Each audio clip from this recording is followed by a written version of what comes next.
masang nanung kadinpi eiti Jesu'n Lunglhah dainan neilou jenin eiti umpin phongding jing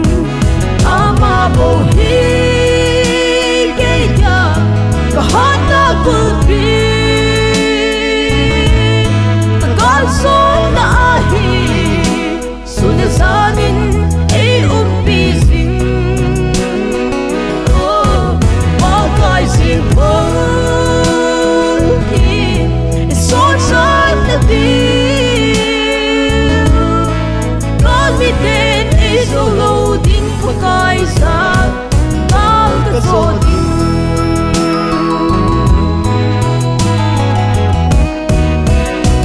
Gentheina in Lunneo sa apo Jesu'a tol ko banga mang loi sing the aho sate mi vai cha so sing the sun le san hiel sing bang chan Amabou keidia kahatna kulpi Kagaljo sanin umpi jing Pakai phongding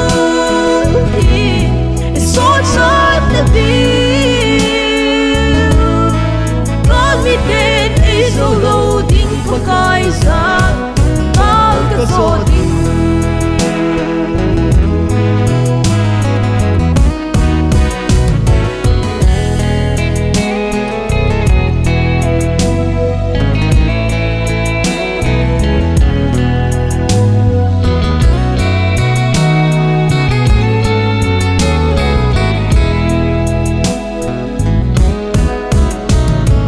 nỗi yang lên nên vã lê rung lên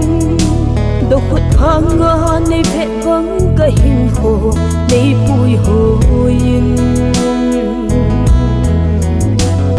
nay cắm đi cả cắm lẽ cả năm đi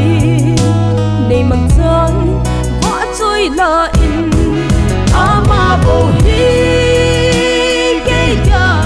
kahatna kulpi Kagaljo